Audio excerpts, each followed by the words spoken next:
जय श्री राम, सुस्वागतम मेरे परम प्रिय भाई बहनों, आप सभी का अपने परिवार हिंदू रिचुअल चैनल में। आज हम आषाढ़ महीने के शुक्ल पक्ष में पड़ने वाली हरिशयनी, विष्णु शयनी अथवा कई जगह वंदना एकादशी नाम से जो जाना जाता है उसके बारे में विस्तार से निवेदन करने जा रहा हूं। जैसा कि आप सभी जानते हैं, हरिशयनी मतलब इस दिन पूजा इत्यादि के बाद में भगवान विष्णु जो है नारायण विशेष रूप से 4 महीने के लिए विश्राम करते हैं, जो कि इस बार अधिक मास लगने के कारण 5 महीने दिव्यता से विश्राम करेंगे और इसके बीच में संसार का सारा कार्यभार भगवान भोलेनाथ संभालते हैं और इस बार तो और विशेष रूप से संभालेंगे। इस एकादशी का इतना बड़ा महत्व है, हमसे आपसे जान में और अनजान में बहुत सारे पाप होते हैं और मैं तो ये कहूंगा अनजाने में कम और जानबूझ करके तो अनंत प्रकार के पाप होते हैं। सतर्क होकर के, सावधान होकर के हम लोग पाप करते हैं और जो भी सत्कर्म है, पुण्य का कर्म, हाँ हो गया महाराज, हो गया, हाँ ठीक है, हम ऐसे करते हैं, हमारा मन करता है, इस प्रकार से हम लोग करते हैं और इसके फलस्वरूप विविध प्रकार के नरकों की यातनाएं हमें जन्म जन्मांतर तक भोगनी पड़ती है। परंतु जो व्यक्ति इस हरिशयनी एकादशी के व्रत को नियम और विश्वास पूर्वक रखता है, उसको इन नरकों में जाने से भगवान की कृपा से, एकादशी के महत्व से मुक्ति मिल जाती है। वो कितना बड़ा ही पापी क्यों ना हो, जैसे माचिस की एक तीली रुई के कितना बड़ा पहाड़ हो, जलाने के लिए पर्याप्त है, ऐसे हरि प्रभु भगवान का एक नाम का संकीर्तन अथवा इस एकादशी के व्रत के प्रभाव से हमारे सारे पाप नष्ट हो जाते हैं। महाराष्ट्र में इस एकादशी को आषाढ़ी एकादशी के नाम से विशेष रूप से जाना जाता है। प्रदेश के हर कोने से डिंडियों में, पालकियों में लगभग 700 वर्षों से परंपरा चली आ रही है। वारकरी संप्रदाय के सभी भक्तगण प्रेम पूर्वक, निष्ठा पूर्वक, कई तो पैदल चल करके, कई तो लेट करके इस प्रकार से पंढरपुर भगवान के यहाँ पहुंचते हैं। उनकी एक झलक पाने के लिए, जैसे पुरी में रथ यात्रा के दिन भक्तगण जाते हैं अथवा उत्तर भारत में कांवर के लिए लोग जाते हैं, जहां भी विशेष स्थान है, देवी स्थान है, देवताओं का स्थान है, वहां से जल भरते हैं और अपने आराध्य के पास जाकर के अर्पण करते हैं। ऐसे ही महाराष्ट्र में अलग अलग है, नामदेव जी हो, तुकाराम जी हो, कोई भी जो है विशेष भक्त का स्थान है अथवा देव स्थान है, वहां से वो पूरी पालकियां निकलती हैं, डिंडियां निकलती हैं, पंढरपुर पहुंच करके, और जो अति आनंद का वो लोग अनुभव करते हैं, उस आनंद के वर्णन करना जो है बहुत कठिन है।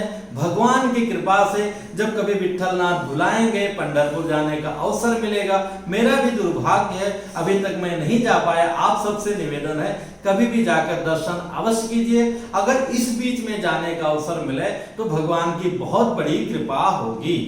अब हम आते हैं एकादशी के नियम पर। जैसे हम हर एकादशी के व्रत का नियम एक दिन पहले मतलब दशमी से प्रारंभ कर देते हैं, वैसे ही इस एकादशी के व्रत का नियम भी हमें अवश्य करना चाहिए।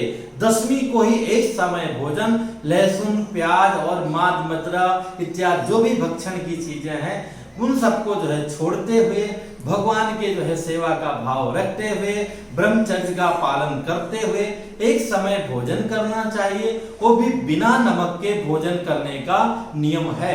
अगर आप बीमार हैं, कुछ उस तरह से हैं, तो नमक ग्रहण भी कर लेंगे तो भी प्रभु नाराज नहीं होंगे, ये भरोसा रखिए, निश्चिंत होके रहिए।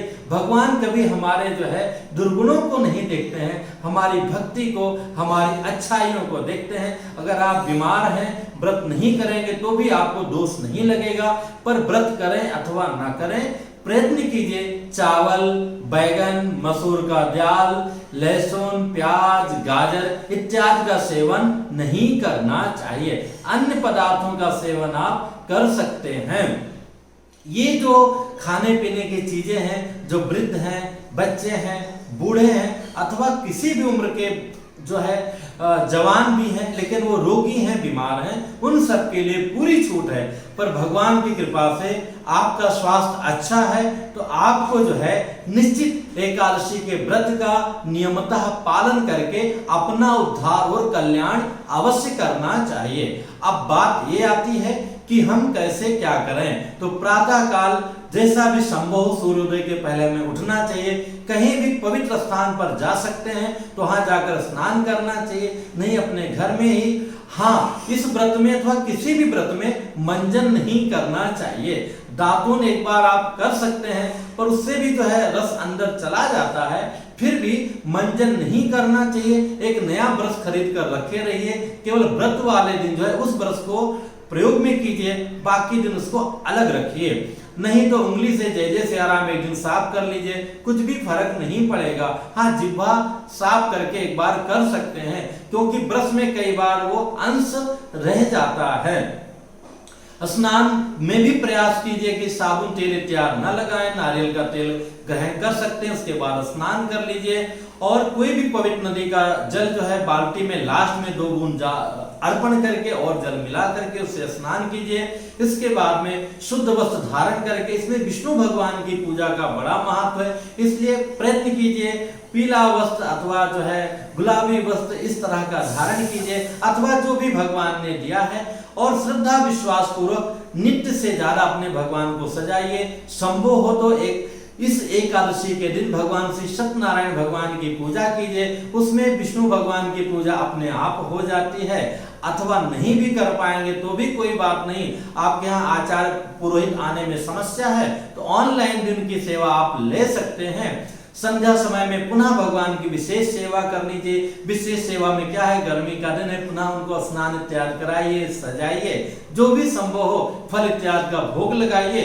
ध्यान रखिएगा, कई लोग कहते हैं कि गुरुजी हमारा तो व्रत है, व्रत भैया आपका है ना कि भगवान जी का है, उनको तो हर चीज जो है अर्पण करना चाहिए, रात्रि जागरण करना चाहिए। उसके बाद अगले दिन प्रातः उठ करके और जो है इसका जो पारण का समय है 2 जुलाई को 1 जुलाई को व्रत है, 2 जुलाई को प्रातः 5:24 के बाद में 8:30 के पहले का एक मोटा मोटी समय है। तो इसके बीच में हमें स्नान इत्यादि करके सूर्य भगवान को अर्घ्य दे करके, अगर आपने नियम पूर्वक दशमी को एक समय भोजन किया है और द्वादशी को पारण वाले दिन भी एक ही समय भोजन करना चाहिए, और 2 खुराक जो है एकादशी का हो गया, मतलब 4 खुराक सीधा एक व्यक्ति अगर व्रत है तो उसको दान करना चाहिए। अगर आप बेईमानी कर रहे हैं, थोड़ा सा दशमी को दोनों समय भोजन कर रहे हैं, द्वादशी को भी दोनों समय कर रहे हैं, तो 2 खुराक सीधा दान करेंगे तो भी कार्य हो जाएगा। गौ माता को इत्यादि खिलाना चाहिए। तो आपने प्रातः स्नान इत्यादि किया, भगवान की सेवा किया, नहीं करते सूर्य भगवान को जल दिया, सीधा निकाल के रख दिया अथवा उसके निमित्त कुछ रुपया रख दिया, उसके बाद पारण कर सकते हैं। घर में भगवान है तो चरणामृत इत्यादि से पालन करना चाहिए। अब हम इसकी दिव्यता और परम पुण्यदायी कथा के बारे में आपसे निवेदन करने जा रहा हूं। इस विष्णु सैनी, हर सैनी अथवा जो है आषाढ़ी एकादशी व्रत की कथा भी जो है युधिष्ठिर जी के पूछने पर भगवान श्री कृष्ण जी ने कहा था कि जैसे आप मुझसे पूछ रहे हो, एक बार नारद जी ने ब्रह्मा जी से पूछा था कि महाराज कलयुग के जो प्राणी हैं मनमाना काम करते हैं, दिन रात पापों में लगे रहते हैं, उनका उद्धार हो, सरल ऐसा कोई आप व्रत बताइए। तो ब्रह्मा जी ने नारद जी को बताया था कि अगर किसी प्रकार से उद्धार ना हो तो ये जो है हर शैनी, विष्णु शैनी अथवा आषाढ़ी एकादशी का व्रत नियम और श्रद्धा पूर्वक जो व्यक्ति करता है, भगवान की कृपा से, एकादशी महारानी की कृपा से वो नरक जाने से बच जाता है, वो पापों से मुक्त हो जाता है।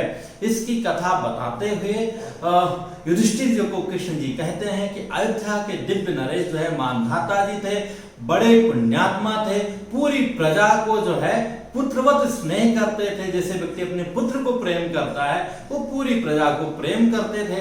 पर धीरे धीरे उनके राज में अकाल पड़ना शुरू हुआ।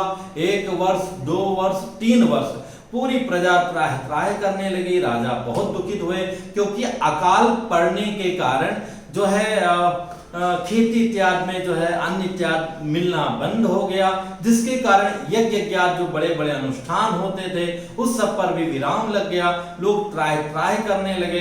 राजा बहुत दुखित हुए कुछ अपने सैनिकों को साथ में ले करके, हालांकि पहले उन्होंने परामर्श इत्यादि किया पर उसका कोई लाभ नहीं मिला, एक दिव्य ऋषि की तलाश में जंगल में गए और वहां सामने से आते हुए महाराज ब्रह्मा जी के पुत्र अंगिरा ऋषि को उन्होंने देखा। घोड़े से उतरते हैं, साष्टांग प्रणाम करते हैं, ऋषि उनके आगमन का कारण पूछते हैं। मानधाता जी उनको बताते हैं कि हमारी जो प्रजा है ये हमारे पुत्र की तरह है, त्राहि त्राहि परेशान है, उनके उद्धार के लिए कोई उपाय बताइए। अंगिरा ऋषि जी कहते हैं कि आपके राज्य में एक अयोग्य व्यक्ति एक ऐसा पूजा और अनुष्ठान अथवा तप कर रहा है जिसका वो अधिकारी नहीं है, जिसके पापों के कारण जो है जय जय सिया राम इतनी सारी समस्या हो रही है आपकी प्रजा के ऊपर। अगर उस व्यक्ति का आप वध कर दो तो सब काम जो है जय जय सिया राम अनुकूल हो जाएगा। महाराजा मानधाता पुण्यात्मा थे, उन्होंने कहा ऋषि वो जो भी कर रहा है, जिस भावना से भी कर रहा है, वो अधिकारी है नहीं अधिकारी है, तो अगर हम हत्या करेंगे तो ये अनुचित होगा, दूसरा कोई उपाय बताइए। जैसे कि आप सभी जानते हैं कि एक व्यक्ति अगर बदमाशी करे, जैसे अभी चाइना का जो मेन आदमी है वहां का राष्ट्रपति, वो बदमाशी कर रहा है, पूरी जो है सृष्टि के लोग त्राहि त्राहि कर रहे हैं, ऊपर से वो अपने देश को आंख दिखा रहा है। अरे भैया सुख से जियो और हमको भी जीने दो, लोग तो ऐसे बीमारी में ग्रस्त हैं, ऊपर से अनावश्यक आप परेशान कर रहे हो। ऐसे ही भी किसी भी प्रदेश में एक व्यक्ति आ जाए जो गैस लीक कर दे, किसी भी प्रकार से कर दे, सारी प्रजा त्राहि त्राहि करती है। अयोग्य आदमी को जो है के काम को रोकना चाहिए। जैसे सेना का काम है वो सेना के लोग जानते हैं, मैकेनिकल का काम है बिजली विभाग वाले जानते हैं, उसके वो निपुण होते हैं। एक आध आदमी कोई निपुण हो सकता है, जिसका जो अधिकार है उसी को काम शोभा देता है, उसी को करना चाहिए। अनाधिकार हम कह लिखता है ना कि अंदर जाना लिखा होता है, आपका प्रवेश मना है, प्रवेश वर्जित है, निषेध क्षेत्र है, वहां हमें नहीं जाना चाहिए। हर व्यक्ति के अंदर कोई ना कोई विशेष योग्यता है, पर हर आदमी हर कार्य कर ले, प्रभु इसकी भी व्यवस्था नहीं रखे हैं। किसी को कुछ बनाया है, किसी को कुछ बनाया है। चींटी का भी अपना महत्व है और हाथी का भी अपना महत्व है। ऐसे ही हमें भेदभाव भगवान ने किया है या इंसान ने किया ऐसा नहीं समझना चाहिए। जो हमारा कर्तव्य है उसमें जी जान लगा के पालन करना चाहिए, आनंद लेना चाहिए, उसी में हमारा कल्याण होगा। मानधाता जी ने मना किया, अंगिरा ऋषि के अच्छा कोई बात नहीं है, आपकी बुद्धि बहुत ही निर्मल है, आप एक काम करो, आने वाली आषाढ़ी एकादशी का आप व्रत करो, पूरी प्रजा के साथ में निश्चित जो है आपका राज्य पुनः जो है सुखी हो जाएगा, सभी का दुख दूर हो जाएगा। जो वृष्टि नहीं हो रही है वृष्टि होना प्रारंभ हो जाएगी। श्रद्धा पूर्वक उनको प्रणाम करके राजा अपने नगर में आते हैं। आने वाली हर्षायणी एकादशी का व्रत सभी मंत्रीगण सहित पूरी प्रजा के साथ में नियम पूर्वक पालन करते हैं। श्रद्धा पूर्वक करने के पश्चात जो है द्वादशी को पारण करते हैं। उस पुण्य के प्रताप से वृष्टि होती है, जो अकाल वाली स्थिति रहती है उससे पूरा जो है उनका राज्य मुक्त हो जाता है। भगवान की कृपा से पुनः पूरी प्रजा के साथ राजा सुखी हो जाते हैं इस हर्षायणी एकादशी के व्रत के प्रभाव से।